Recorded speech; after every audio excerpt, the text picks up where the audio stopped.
ಮೊಳಕೆ ಬಂದಿರುವ ಮಡಿಕೆ ಕಾಳು ಮತ್ತು ಪೂರೆ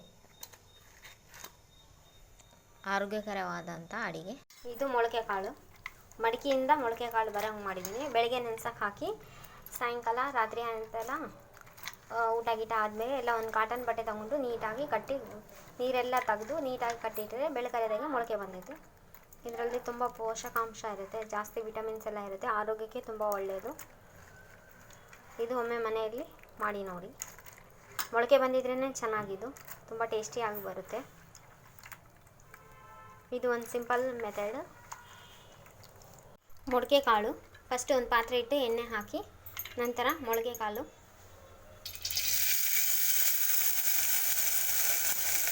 ನಂತರ ಚೂರು ಉಪ್ಪು,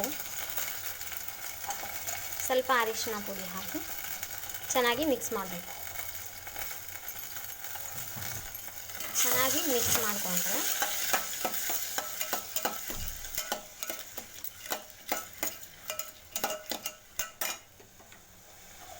ಇದನ್ನೆಲ್ಲ ಚೆನ್ನಾಗಿ ಮಿಕ್ಸ್ ಮಾಡಿ ಸ್ವಲ್ಪ ಬೆನೆಯಲ್ಲಿ ಇಡಬೇಕು. ಇದು ಬೆನೆಯವರೆಗೂ ಸ್ವಲ್ಪ ಬೇರೆ ಕಡೆ ಮಸಾಲ ರೆಡಿ ಮಾಡ್ಕೋಬೇಕು. ಮಸಾಲ ರೆಡಿ ಮಾಡ್ಕೊತೀನಿ ಈಗ ನಾನು.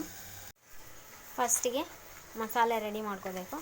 ಮಸಾಲೆಗೆ ಒಂದು ಪಾತ್ರೆ ಕಬ್ಬಿಣದ ಕಾವಲಿ ಇಟ್ಟಿದ್ದೀನಿ. ನಂತರ ಬ್ಯಾಡಗಿ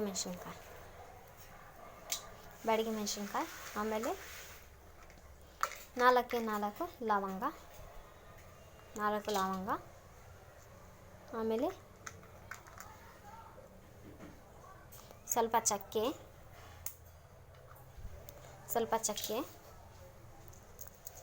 ಸ್ವಲ್ಪ ಕಡಲೆಬೇಳೆ, 1 ಟೀ ಸ್ಪೂನ್ ಸಾಕು, 1 ಟೀ ಸ್ಪೂನ್ ಕಡಲೆಬೇಳೆ. ನಂತರ ಒಂದು 6ರಿಂದ 8 ಮೆಂತ್ಯಕಾಳು, ನಂತರ 1 ಟೀ ಸ್ಪೂನ್ ಧನಿಯಾ, 1 ಟೀ ಸ್ಪೂನ್ ಸಾಕು. ಇದನ್ನೆಲ್ಲ ಚೆನ್ನಾಗಿ ಬಾಡಿಸ್ಬೇಕು.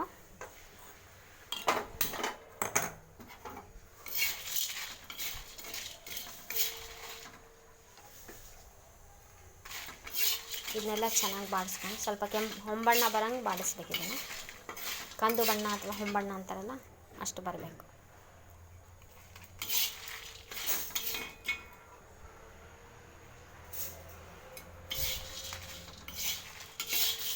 ಸ್ವಲ್ಪ ಹೊಂಬಣ್ಣ ಬಂದರೆ ಮಸಾಲೆ ಅರೋಮ ಬರುತ್ತೆ. ಸ್ವಲ್ಪ ಹೊಂಬಣ್ಣ ಬರೋರು. ಆಮೇಲೆ ಒಂದು ಸಣ್ಣದೇ ಏಲಕ್ಕಿ, ಸಣ್ಣದೇ ಇದ್ದರೆ ಸಾಕು, ದೊಡ್ಡದೇನು ಬೇಡ, ಸಣ್ಣದೇ ಏಲಕ್ಕಿ.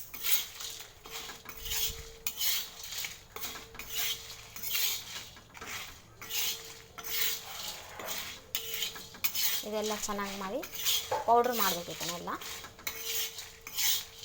ಜಾಸ್ತಿ ನೈಸ್ ಏನು ಬೇಡ, ನೀರು ಹಾಕಿ ರುಬ್ಬೋದೆಲ್ಲ ಬೇಡ, ತರಿಯಾಗಿದ್ದರೆ ಸಾಕು. ಅದನ್ನೆಲ್ಲ ಮಿಕ್ಸಿಗೆ ಹಾಕ್ಕೊಂಡಿದ್ದೀನಿ. ತರಿಯಾಗಿ ರುಬ್ಕೋಬೇಕು. ಪುಡಿ ಏನು ಬೇಡ, ನೀರು ಹಾಕಿ ರುಬ್ಬಿ ಪೇಸ್ಟ್ ಮಾಡೋದೇನು ಬೇಡ, ತರಿಯಾಗಿ ರುಬ್ಕೋಣ. ಎಣ್ಣೆ, ಮಡಿಕೆ ಕಾಳು ಮತ್ತು ಅರಿಶಿನ ಉಪ್ಪು ಹಾಕಿ ಬೆನ್ಸಕ್ಕೆ ಇಡಬೇಕು. ಅದು ಬೆನಿಬೇಕಾದ್ರೆ ಸ್ವಲ್ಪ ಅಚ್ಚ ಖಾರದ ಪುಡಿ ಹಾಕಬೇಕು. ಅದು ಬೆಂದ ನಂತರ ಹಾಕಬೇಕು ಅಚ್ಚ ಖಾರದ ಪುಡಿ.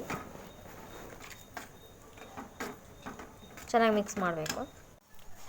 ಸ್ವಲ್ಪ ಟೊಮಾಟೊ ಪೇಸ್ಟು ಮತ್ತು ಹಾಗೂ ಹುರಿದು ಪುಡಿ ಮಾಡಿರುವಂಥ ಮಸಾಲ ಮಿಕ್ಸ್ ಮಾಡಬೇಕು. ಈಗ ಮಡಿಕೆ ಕಾಳಿನ ಪಲ್ಯ ರೆಡಿ ಆಗುತ್ತೆ.